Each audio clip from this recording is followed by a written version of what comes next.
नमस्कार विद्यार्थी मित्रांनो, आपण आजच्या व्हिडिओमध्ये पाहणार आहोत स्वाध्याय 17.1. ओके. प्रश्न पहिला दिला आहे आपल्याला. याच्यामध्ये पुढील पर्यायात त्रिकोणासाठी 3 बाजूची मापे दिली आहेत, त्यावरून कोणत्या पर्यायातील मापावरून त्रिकोण रचना होणार नाही. ओके. तर बघा, त्रिकोण रचना करण्यासाठी तुम्हाला ज्या साईड दिल्यात त्या साईड बघा, त्या साईडमधील कोणत्याही दोन बाजूची बेरीज ही तिसऱ्यापेक्षा मोठी यायला पाहिजे. ओके. तर बघा, पहिला पर्याय बघू. याच्यात आपण पहिला पर्याय दिला आहे 5.5, हे एका बाजूचं माप आहे. दुसरी बाजू आहे 4 सेमी आणि तिसरी आहे 7 सेमी. तर याच्यामध्ये कोणत्याही दोघांची बेरीज करा. बघा, ह्या दोघांची बेरीज करू आपण. ह्यांची बेरीज यायली 5.5 आणि 4, हे झालं 9.5. ह्या दोघांची बेरीज तिसरी साईड 7पेक्षा मोठी यायली आहे. ओके. किंवा ह्या दोघांची बेरीज करा, 7 आणि 4ची बेरीज 11, ही मोठी आहे तिसरी साईड 5.5 पेक्षा. किंवा 5.5 आणि 7 या दोघांची बेरीज करा, 7 आणि 5 12.5, हे मोठं आहे. उरलेली साईड कोणती आहे? 4 पेक्षा. ओके. तर याच्यामध्ये त्रिकोण रचना होते. ओके. तर त्रिकोण रचना कोणत्या पर्यायात होत नाही हे विचारले आपल्याला. आता पर्याय क्रमांक 3 बघा. पर्याय क्रमांक 3 मध्ये काय दिले? एक बाजू आहे 4.2, दुसरी आहे 3.4, तिसरी आहे 8.5. ह्याच्यामध्ये बघा, आपण ह्या दोन बाजूची बेरीज करूया. बेरीज जर केली तर 4 आणि 2 6, पॉईंट 4 आणि 3 यायले 7. ओके. ह्या दोघांची बेरीज ही मोठी नाही बरं का. तिसरी बाजू कोणती आहे? 8.5. तर ह्या दोन बाजूची बेरीज 8.5 पेक्षा मोठी नाही आहे, तर याच्यामध्ये त्रिकोण रचना होणार नाही. कळालं का? तर पर्याय क्रमांक 3 ह्याच्यामध्ये त्रिकोण रचना होणार नाहीये. ओके. चला, प्रश्न क्रमांक 2 दिलाय आपल्याला. एक त्रिकोण दिलाय ILK. त्रिकोण पहिले ड्रॉ करून घेऊ आपण. बघा, ILK हा तुमचा त्रिकोण आहे. ह्याच्यामध्ये LKची लांबी ILच्या 3 ने जास्त आहे. म्हणजे LK जो आहे तो ILच्या 3 ने जास्त आहे. समजा IL आपण x घेतला तर हा तुमचा x+3 आहे. ओके. त्याच्यानंतर IK ह्याची लांबी IL पेक्षा 5 ने जास्त आहे. IL x आहे तर हा तुमचा x+5 आहे. ओके. ह्या तुमच्या तिन्ही पण बाजूच्या लांबी दिल्यात. त्याच्यानंतर त्यांची परिमिती दिली आहे. परिमिती म्हणजे सर्व साईडची तुमची बेरीज. म्हणजे पहिली साईड x, दुसरी साईड x+3, तिसरी साईड x+5, ही बाजूची माप आहेत तुमच्या. आणि ह्या सगळ्यांची बेरीज जी आहे, परिमिती म्हणजे सगळ्यांची बेरीज तुम्हाला दिली आहे 32 सेमी. ओके. तर x आणि x हे झालं 3 टाइम x. 3 आणि 5 हे झाले 8. हे 8 जे आहेत ते मी इकडे घ्यायलो, ते मायनस होतील. तर 3x बरोबर 32 मधून 8 गेले 24 आणि x बरोबर 24/3. तर x यायला तुमचा 3 1 3, 3 8 24. तुमची x ची किंमत 8 आली. ओके. आता हे 8 जे आहेत आपल्याला विचारले काय? बघा, आपल्याला विचारले मोठ्या बाजूची लांबी. तर मोठी बाजू कोणती आहे? तर ही आहे बरं मोठी बाजू. ह्याच्यामध्ये x ची किंमत 8 टाकून द्या. x ची किंमत 8, हे 8 आणि हे पहिलेचे 5 यांची जर बेरीज केली तर ही येईल 13. ओके. तर सर्वात मोठ्या बाजूची लांबी तुमची 13 सेमी यायला पाहिजे. पर्याय 3. प्रश्न क्रमांक 3 दिलाय. पुढीलपैकी कोणत्या पर्यायामधील माहिती दिली असता त्रिकोण रचना करता येणार नाही? ओके. तर बघा, 3 बाजू दिल्यात. पहिला पर्याय, प्रश्न क्रमांक 3, पहिला पर्याय 3 बाजू दिल्यात. समजा ही एक बाजू आपण खाली ड्रॉ करू शकतो. दुसरी बाजू आपण कंपासच्या सहाय्याने असा चॉक टाकू शकतो. तिसरी बाजू इकडून आपण कंपासच्या सहाय्याने चॉक टाकू शकतो. ह्याला जोडलं तर त्रिकोण तुमचा तयार व्हायला आहे. दुसरं, 3 कोण दिलेत. तर नुसते कोण दिलेत तुम्हाला. एक कोण दिला हा इथला. ओके.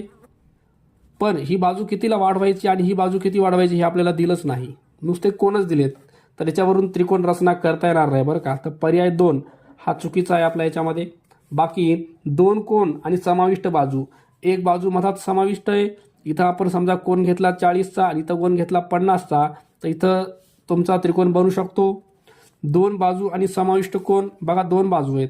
समाविष्ट कोण हा तुमचा समाविष्ट कोण आहे आणि ह्याच्या 2 बाजू आहेत. समजा एका बाजूचं माप 4 आहे तर 4 सेंटीमीटर. दुसऱ्या बाजूचं माप 5 आहे तर हे 5 झालं आणि ह्यांना जोडून घ्या. म्हणजे याच्यात तुमचा त्रिकोण बनू शकतो. फक्त पर्याय क्रमांक 2 ह्याच्यामध्ये 3 कोण दिलेत, याच्यात तुमचा त्रिकोण बनणार नाही. ओके. प्रश्न क्रमांक 4 दिलाय. AB प्लसमध्ये BC. बघा, 2 बाजूंची बेरीज ही मोठी असते तिसऱ्या बाजूपेक्षा. आता AB आणि BC दिले आपल्याला. AB आणि BC दिले. तिसरी बाजू कोणती असणार आहे? AC. ओके. तर पर्याय क्रमांक 2 प्रश्न क्रमांक 5 दिलाय, पुढीलपैकी कोणत्या रेषाखंडामुळे किंवा रेषेमुळे होणाऱ्या त्रिकोणाचे दोन भागाचे क्षेत्रफळ समान असते? तर याच्यामध्ये जर मध्यका असेल, त्रिकोणामध्ये मध्यका असेल तर तयार होणारे दोन्हीही त्रिकोण हे क्षेत्रफळाने समान असतात. बाकी लंबदुभाजक आणि कोनदुभाजक आणि लंब ह्यांच्यामुळे जे व्हायलेत तुमचे त्यांचे क्षेत्रफळ समान नसते बरं का. एक याच्यात योग्य असेल. 6 दिला आपल्याला, एबीसी मध्ये मापकोन ए बरोबर आहे बी प्लस सी. ओके, तर ही जी कंडिशन आहे का ती तुमची एकाच वेळेस येते जेव्हा एचं माप 90 असेल आणि बीचं माप तुमचं काही पण असेल. म्हणजे नंबर असा असणार आहे की दोघांची बेरीज म्हणून 90 यायला पाहिजे. एक तर 40 आणि 50 असू शकतं किंवा 60 आणि 30 असू शकतं. ओके, पण मेन मुद्दा याच्यामध्ये त्रिकोण तुमचा 90 मापाचा यायला आहे, त्रिकोणामध्ये काटकोन यायला आहे. ओके, तर हा जो त्रिकोण आहे तुमचा हा काटकोन त्रिकोण असणार आहे.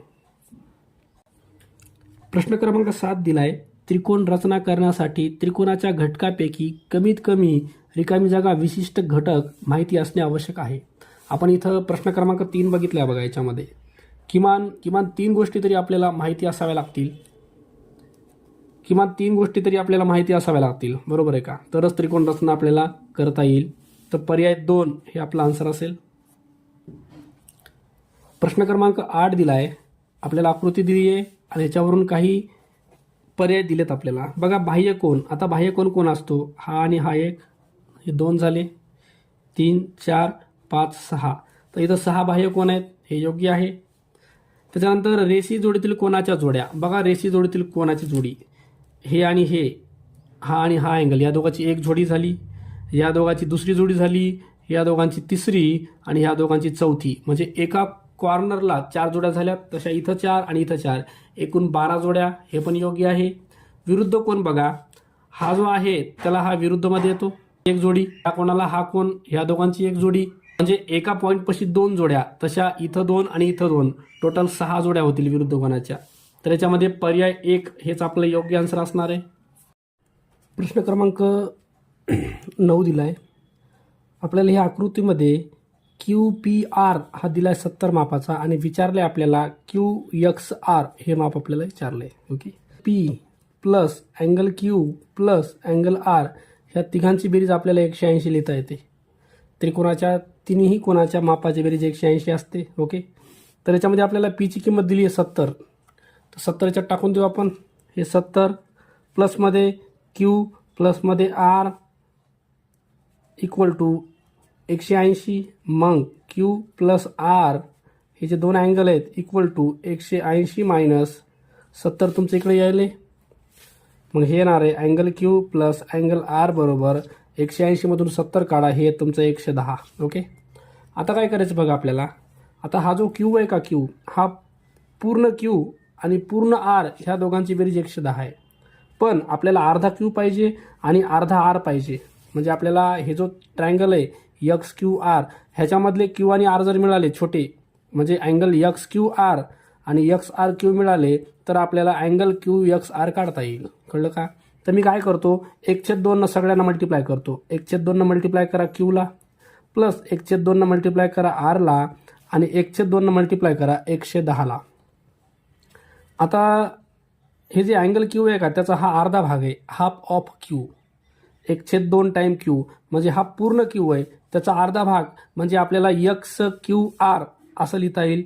Angle XQR plus half R हे पूर्ण R आहे. ह्या पूर्ण Rच्या हाफ म्हणजे काय येणार आहे, XRQ येणार आहे.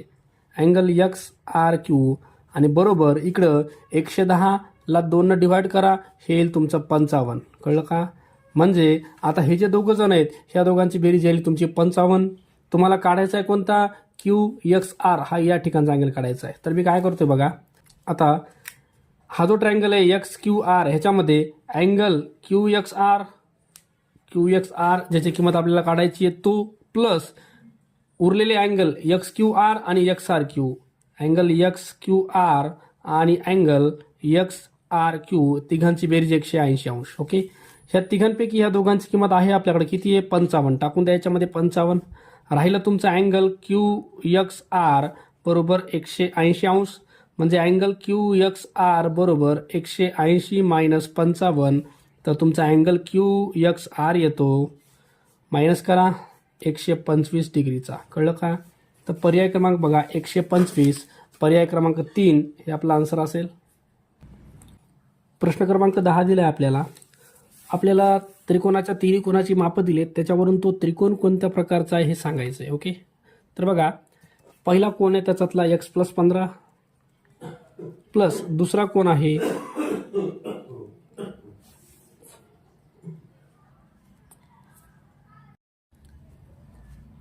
प्रश्न क्रमांक 10 दिला आहे आपल्याला. एका त्रिकोणाच्या तिन्ही कोणाची मापे दिलीत आपल्याला आणि त्याच्यावरून आपल्याला त्रिकोण कोणता आहे हे ओळखायचं आहे. बघा पहिलं माप आहे x+15 प्लस दुसरं माप आहे 3x+30 आणि तिसरं माप आहे 2x+15. हे 3 मापं आहेत, तिन्ही कोणाची मापं, आणि ह्या तिन्ही पण कोणाची बेरीज असते 180. चला x 3x आणि 2x हे झालं 6 टाईम x 30 आणि हे 15 15 30 60 बरोबर 180. 6x बरोबर 180 मायनस 60 आणि x बरोबर 180 मधून 60 गेले 120 आणि हे 6 खाली आलं तर x आले तुमचं 6 2 12 0. xची किंमत आली तुमची 20. ओके, आता हे 20 आपण इथं टाकूया. हे तुमचा पहिला कोण आहे, 20 इथं टाका. 20 आणि 15 हे झाले 35, हे पहिला कोण झाला. 20 इथं टाका. 20 त्रिक 60 आणि हे 30 हे झाले 90, हे दुसरा कोण झाला. 20 इथं टाका. 20 2 40, 40 आणि 1 50 आणि 1 5 55 हे झाला तुमचा तिसरा कोण. ओके, तर हे तुमचे दिलेल्या त्रिकोणाच्या कोणाची मापे आहेत. ह्याच्यावरून ठरवायचे तुम्हाला त्रिकोण कोणत्या प्रकारचा आहे. जर त्रिकोणामध्ये एक कोण हा 90चा असेल तर त्याला काटकोन त्रिकोण म्हणता येईल. ओके, तर पर्याय 1 हे आपला आन्सर असेल. चला प्रश्न क्रमांक 11 हा पण त्याच प्रकारचा आहे. ह्याच्यामधल्या तुम्हाला किमती दिल्यात. अँगल एचं माप आहे 4x - 12, बीचं माप आहे 5x + 12 आणि सीचं माप आहे 6x. तिघांची बेरीज आहे आपली 180. 4x 5x आणि 6x हे टोटल झालं 15 टाईम x. 12 प्लस आणि 12 मायनस हे कॅन्सल होऊन जाईल, राहिलं पलीकडे 180. ओके, एक्सची किंमत काढायची आहे. एक्स बरोबर 180 भागिले 15, 15 1 15 उरले 3, 15 2 30, तर एक्सची किंमत आली तुमची 12. ही तुमची एक्सची किंमत आहे. ओके, आता तुम्हाला पहिला अँगल काढायचा आहे बघा. तर पहिला अँगल एचं माप काय आहे 4x - 12 म्हणजे 4 गुणिले एक्सची किंमत किती आहे 12 - 12 हे झालं 12 चौक 48 - 12, तर एचं माप आले तुमचं 36. त्याच्यानंतर बीचं माप काढायचं आहे. अँगल बी बरोबर आहे तुमचा 5x + 12 म्हणजे 5 गुणिले एक्सची किंमत किती आहे 12 + 12 हे झालं 12 पंचे 60 + 12 हे झालं तुमचा 72 अंश. ओके, त्याच्यानंतर अँगल सी काढायचा आहे.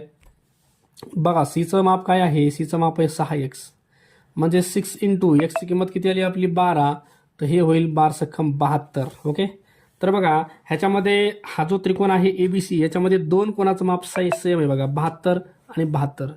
अँगल सी आणि अँगल बी ह्या दोघांचं माप सेम आहे. याचा अर्थ हा जो दिलेला त्रिकोण आहे तो तुमचा समद्विभुज त्रिकोण असेल. पर्याय नंबर 2. चला प्रश्न क्रमांक 12 दिले आपल्याला. ही आकृती दिली आहे.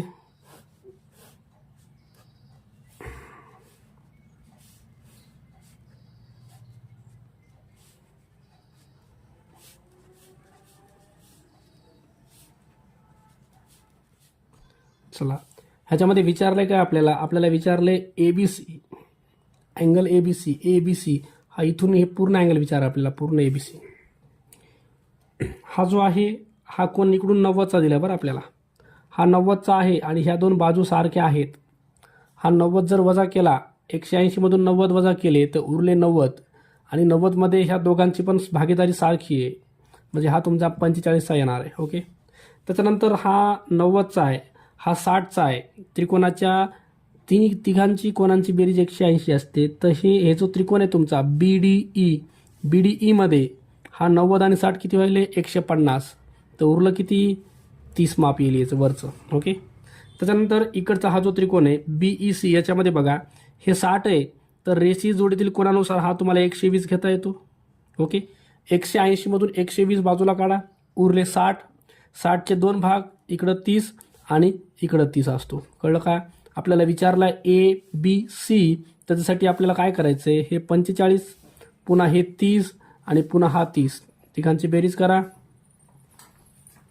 105 माप यायला यायचं. ओके, पर्याय 2. प्रश्न क्रमांक 13 दिला आहे. प्रश्न क्रमांक 13 दिला आहे. एका त्रिकोणाच्या 2 बाह्य कोणांच्या मापाची बेरीज 270 असल्यास तो त्रिकोण कोणत्या प्रकारचा आहे? ओके, तर त्रिकोणाच्या बाह्य कोणांच्या मापाची बेरीज असते 360. ओके, हे 360 हे त्रिकोणाच्या तिन्ही बाह्य कोणांच्या मापाची बेरीज असते. त्याच्यातून दोघांची बेरीज 270 ही आपण वजा करतोय. चला वजा करून घ्या, हे 90 येईल तुमचं. कळलं का? तुमची वजाबाकी 90 यायली. म्हणजे हा जो त्रिकोण आहे तुमचा बघा, ह्याचा जो बाहेरचा कोण आहे का, हा बाहेरचा, हा 90चा यायला आहे. आणि जर बाहेरचा 90चा येत असेल तर रेषीय जोडीनुसार त्याचा आतला जो कोण आहे तो पण किती येणार आहे, तो पण 90चा येणार आहे. कळलं का? आणि जर त्रिकोणाच्या आतला कोण 90चा येत असेल तर त्याला काटकोन त्रिकोण म्हणता येतं. ओके, तर तुमचं काटकोन त्रिकोण आहे. ओके, अशा प्रकारे व्हिडिओ आवडला असेल तर लाईक आणि सबस्क्राईब करायला विसरू नका. ओके, धन्यवाद.